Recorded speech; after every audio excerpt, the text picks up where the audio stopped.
Hey guys, Justin Ash back on the Take Me Higher couch. Today we're going to talk about shame and guilt. But before we get into that, just give us a quick like, subscribe or follow. It helps us get the word out, and we'll continue to grow this little thing that we're doing here, and build a bigger and better world, ideally. Fingers crossed. Yeah. Shame and guilt. So briefly before we jump into that, I'll give you the dictionary meaning of what they are. So shame is I'm a bad person. It's a constant and ongoing. And guilt is I did something bad. So I feel bad for my actions. Just, you want to talk a bit more about that? Yeah, I've kind of never really. I've always thought I've got guilt.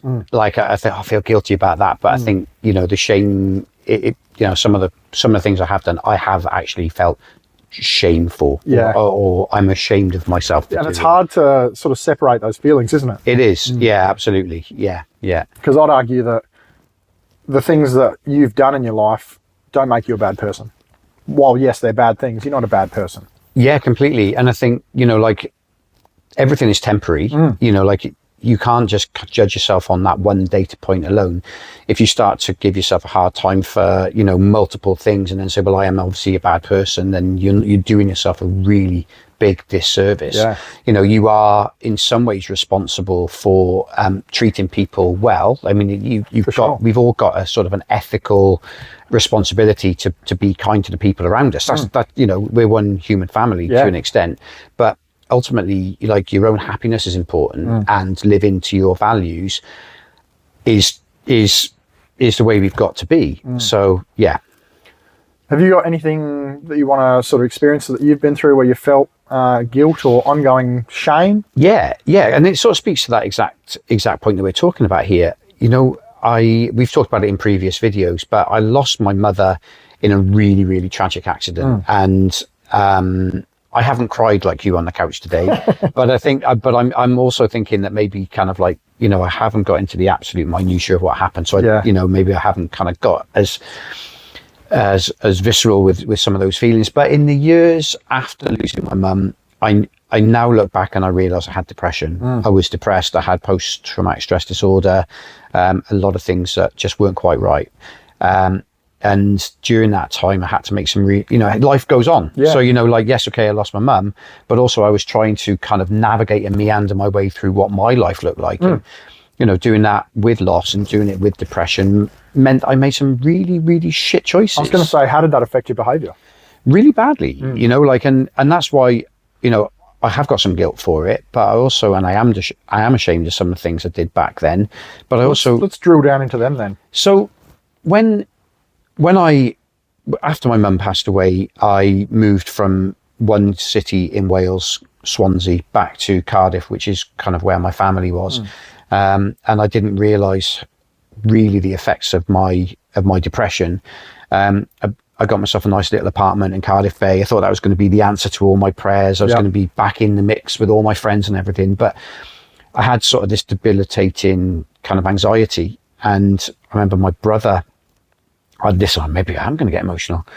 My brother, who's 2 years younger than me, and I've got such a beautiful relationship with him, tried to ring me and say, I'm close by to where you live, and I'm on my bike with my mate, and I want to show him your lovely apartment in Cardiff Bay. Do you want to come out and show him? I said, "Oh, mate, I'm really sorry. I'm not in the apartment, and I'm not around. So maybe another time." So lied. He saw me lie. Not only did I lie, but he saw me standing on my balcony on the phone to him while he's down in this kind of like atrium, sort of outdoor atrium area. And I can't live with myself for that. It breaks my heart. Like he's my brother. And as a youngster, I think he might have idolized me. And, I certainly have idolized things that he's done over the years. And to think that I not only lied to him, but he saw me standing there. Yeah. He must have thought, like my brother doesn't love me. What an arsehole. But yeah, well, that's probably let him down. I did let him down, and to him, I really broke his heart, and he didn't know what was going on in my mind. But yeah, it kills me. Have you spoken to him about it? Never spoken to him about it. Never spoke to him about it. And I just think, I feel, I don't even know if he remembers it. But something. Do you think you'll see this? I don't know. I hope he does. I hope he knows that, you know, that was more of a reflection on, well, it was absolutely and only a reflection on where I was. I was going to say, what would you like to say to him if he was to watch this?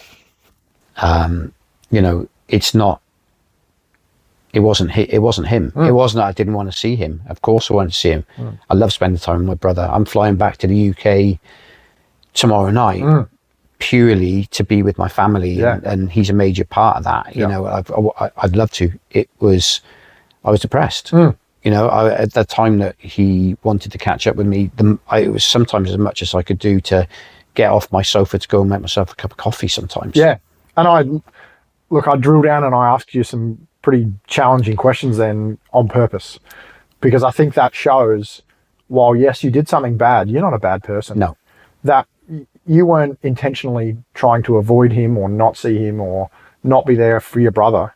It was because you were just simply being there for yourself at the time. And that stuff's hard. Absolutely. And be there for myself and try and hold it together. You know, just try and get through each day. And I think you really, you know, you're right. And, you know, it's only like having conversations like this that makes you realize that, I wasn't a bad person for doing that. Yeah. I felt so much guilt and so ashamed of that for so long. Well, you still do. I can see it in your body language. Yeah. You can, you? Yeah. What about you? As you were talking, and I obviously have thought about this, and as soon as we threw around the topic, I knew straight away, because it's something that I think about regularly, and it's very, very similar to your story. When I was quite a bit younger, I was out at a local pub in Sydney, and I'd organised to catch up with a mate, and it was later, and it was probably midnight, and I'd had quite a few drinks under my belt at that stage, and I'd found a love interest for the night as such, and was chatting to this young girl, and I saw him. He'd been ringing and texting me like, "Yep, all right, when you get here, we'll go out and we're going to go to his place and have a couple of drinks." And I saw my phone ringing while I was talking to this girl, and I was like, "Oh, I'll just ignore it and catch up with him." Told myself that I would catch up with him later, and I'd call him back once I'd finished chatting, or when I went to get my next drink, or whatever excuse was convenient to me at the time, and that's what it was. And then I saw him looking through the window of this pub. And it's sort of surrounded by windows on two sides. And I could see that he couldn't see me. So I knew that I was safe to then... continue your love interest. Yeah, that's right. And continue with an excuse of, I'll go back to his house after this, or in a minute, or I'll call him after. And just continue making these excuses in my head. And he obviously rang and called and had a look and just went home. And he lived not far from there. And I just feel so ashamed and disloyal to someone who is so special to me for what would have been a night of probably letdown for her. Not probably. Yeah, definitely. And then about 12 months later, he passed away, and I never told him this story, but every time I think of him, this story is like, it's like a stone in my shoe. Yeah. So ashamed of the disrespect that I showed him that he didn't even know of, but I know, and I never got the chance to apologize or whatever. So very similar to, although I didn't get caught, it potentially makes it worse. Yeah. So it's something that really it still lives with me. And I think, you know, like, you'd be offering me exactly the same opinion, and we'd be probably trying to say the same to everybody out there who is listening to this, that, you know, just because of that one experience, and I can see that it's affecting you, it doesn't make you a shit person. No. I mean, you've done, like, that's one data point in, you know, 150,000, you know, millions of decisions that we make. You know, it's just one thing that you kind of, you know, and maybe one thing that just goes completely against your value and belief system, right? And I was really nervous about talking about this in the sort of lead up, because I've got friends that expect me to be loyal and know that I am a very, very loyal, and I'm always there for my friends. So to say that, and for them to ultimately hear this and see this and go, oh, maybe there's a question mark over his head now. Maybe he won't be there for me. So that really cuts me even further to question my love for my friends and for him. And clearly that action showed that I was a bit off at that stage. Again, I did something bad. We all do bad things. But yeah, it breaks my heart for me to think that my friends out there and family and people that are in need think that I may not be there for them in their time of need. Yeah, totally. And look, I can really associate with that. That my Andrew, my brother, I've got a good relationship with him. As good as it can be when you're on the other side of the world. Yeah. And, I left when his daughter was, 1 year old, my niece, girl that I think so highly of, but I just, by virtue of the fact that we're so far away, just don't get to spend time with. It breaks my heart to think that that I've let him down. But I hope that he wouldn't see that is the case. I hope he would know, that one thing that I did doesn't take away from all those brilliant experiences that we've had together, and the future ones that we're going to make together too. It doesn't tarnish the relationship. And I genuinely believe that by him hopefully hearing this, and for me, I hope he does remember that, and I hope that this allows him to heal from that, because it may be something that he remembers and goes, hey, Justin was a bit of an asshole that day, and I couldn't rely on him. Well, I think, absolutely. I think not just an arsehole that day, but probably an arsehole for a couple of years, probably came across as somebody that was, selfish, self-interested, wasn't really aware of, or cared about the people around me. But actually, in reality, was fighting demons and jackals and everything you can think of. Yeah. Burnt through relationships back then, like you wouldn't believe. And again, with the loose level of research that I did on sort of guilt and shame, it suggested and talked about that it comes from not living up to the standards that you hold for yourself. And that's what caused it. And that's what we're talking about, right? Absolutely. Neither of us lived up to the standards that we held for ourselves at those times. And therefore, they have an ongoing effect. We're talking about something that happened for you, 25 years ago? And for me, probably 15 to 20 years ago. And it's still an itch in the side. I agree. Doesn't align with your values, right? And that is behaviour that even you find unacceptable from yourself. As a way to move forward and reconcile with these things, I think acknowledging them out aloud, whether it's you saying it via video to Andrew or in person, I could never say it to the person that my experience was with, but I've verbalized it. It's out to the world now. I have to live with that. I can't. It's been my dirty little secret that I've held because I was too embarrassed or ashamed to talk about it. I think acknowledging them and just moving on and working through them. I think so, and I think don't be an overthinker as well, because although that is heartbreaking, and although those things are, they go against your value system and your belief system, it doesn't define you. It doesn't, it's clearly sat with you for a long time. It's sat with me for a long time. I'm not saying, ignore it. It doesn't matter, because of course you have to, but don't let it. Yeah, I think you have to acknowledge it. There's another experience that I've had, and it's kind of an experience of shame or guilt due to inaction. Sort of not taking action, which I'll tell the story. So again, I was in Afghanistan and I was at the rear of a dismounted patrol. So we were walking through a local Afghani village, and I was right at the back for whatever reason, not normally where I would sit in a patrol, but for this, you often move positions and it's not uncommon. And the road that we were walking down sort of went down as the building stayed at the roof level and went down and around a corner. So the patrol had moved down this hill and around, and I was at the rear security watching both what was happening behind and what was happening on the roof of this building, because it's common for Afghan buildings to have access to the roof. They'll often dry corn there, cannabis there, all sorts of stuff. And there was a little staircase and a little window and a couple of kids on the roof, which obviously posed no threat at the time. So I was just aware of them and just watching what was going on in the town. And as the patrol was moving around, I saw a bit more action going on in this window. Obviously, I didn't have electricity in the area that we're in, so it was really dark. I couldn't see what was going in, but I knew there was movement.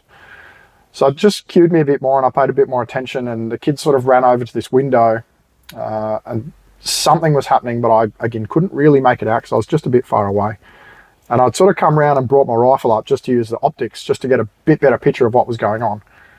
And I could see someone bigger, I don't know whether it was male or female, but an adult passing something to these kids. And it's not uncommon in Afghanistan to use children, disabled people as put suicide vests on them, give them explosives to take up or grenades. So I was very, very aware of that as a threat. And I had my rifle up, just not necessarily pointing at anyone, but just aware and prepared for. And I'd seen this sort of passing of something, and I just was, I guess, ready. And as most people would understand, you have a safety switch on your rifle, so I just flicked that off and continued to just scan. And I watched these kids walk over towards the edge, and this is where it started to get really what if for me. I didn't know what they had. I had the choice of them potentially throwing a grenade or an explosive over and killing or maiming the patrol that I was in, or me shooting one of these kids and it being nothing and effectively causing a war crime. I don't know why I'm laughing. You're right. So that was kind of the, yeah. So the what if. Yeah. So as I'm continuing to watch these kids and taking up, so on a trigger on a rifle, the way that we're taught to shoot is to continue placing pressure until it pops. So it should technically scare you. You don't know where that point of no return is. So I was taking up this trigger pressure with the intent of shooting these kids. And I didn't. And they threw a rock down at the patrol. And obviously I've got a radio in and internal comms within the patrol, and someone said, these, I'll say kids, they said something else, but these kids are throwing rocks at us. And that's the point where my whole body just went, yeah. Like, I don't know what made me not shoot this kid, whether it was me being a coward, whether it was me doing the right thing, whether it was some sixth sense from some universe thing that stopped me from doing it. I don't know. But I regret not shooting the kid, and I regret the inaction, but it was the right thing to do. Yeah. And again, the stone in the shoe, I think about that all the time, that like in a very different sort of parallel universe, like that could have very realistically killed my mates. Yeah. And that was due to me doing nothing. So yeah, it's something that I feel guilt about, but I actually did the right thing. That's really interesting when you put it like that, isn't it? Because you're kind of talking about, if that had been a grenade, you would have lost, you would have lost some friends, the unit, they would have been on you. Professional credibility, everything is gone. But if I'd shot them and it was a rock, then it's all gone anyway, and I'm probably in prison for a war crime. Yeah, absolutely. So, side note, like, we look at soldiers that go to war as sort of just these drones of, you go there, you shoot things, you come back. War fighters. And there's some really complex situations that they're put in, that they have to make these snap decisions and then be held accountable for when they come back and can sit there with no pressure and the fog of war, as it would be described. Having lived through that situation, I'm just so lucky that pressure that I had put on wasn't enough to take that. Yeah. I don't know how to measure the pounds of pressure, but it wouldn't have been much. And my reality, we wouldn't have been sitting here. We would not be sat here right now. Yeah. So it's a huge, what if for me, something that I question regularly. Because even as you're sort of saying that and telling that story, I always sort of, when I've thought about,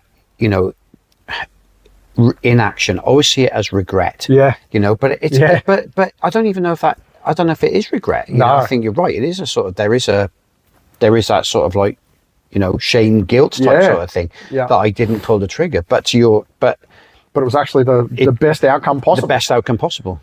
Yeah. So yeah, I don't know how to explain it any better than that, but inaction is often just as bad as taking an action in terms of how you feel afterwards.